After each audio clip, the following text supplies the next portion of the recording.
easy to assume that if someone remains in a wilderness for a long time, they must not have enough faith to get out. Sometimes that's true, but not always. Caleb got himself into a 40-year wilderness because of his faith.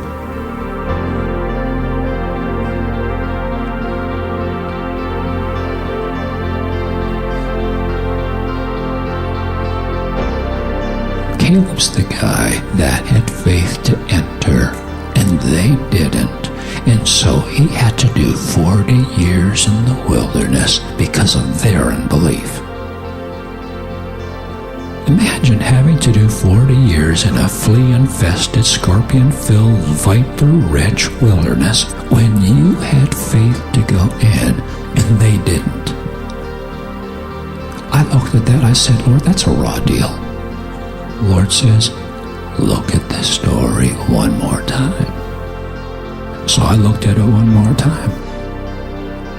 By the time Caleb came through that 40-year wilderness, and now it's time to divvy out inheritance, and Joshua's given everybody their share. You get a house in a field, you get a house in a field, you get a house in a field, and it's Caleb's turn. Caleb goes, I don't want a house in a field. I want more than that. See, when you've done 40 years in the wilderness, God changes your prayer request. You're no longer asking for what you used to ask for 40 years ago. 40 years ago, I might have been happy with a house in a field, but I've just done 40 years in a wilderness, and I don't want that anymore. And Caleb says, I want a mountain. Somebody said, oh, does Caleb think he is asking for a mountain? I just got a house in a field. Nobody said squat. They said Caleb wants a mountain. Give him a mountain. Why, he did the time.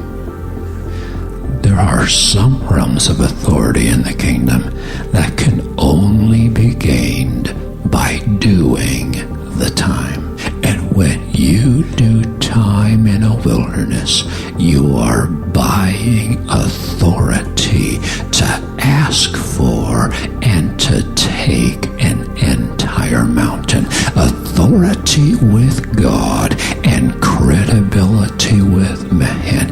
And you're trying to get out of your wilderness when your wilderness is the very thing that's going to give you the authority to ask for and take a mountain. There are some things that are given, but there's some stuff you have to buy.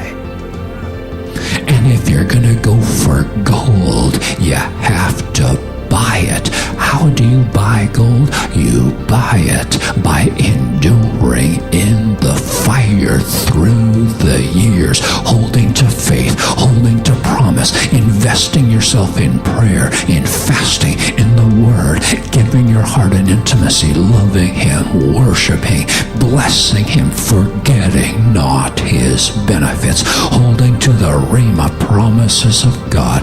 And if you will hold to His promise and endure in this wilderness, you will buy the authority to enter into your divine destiny. So if you're waiting on God, I hope you can hear, do the time. Buy the authority. Stay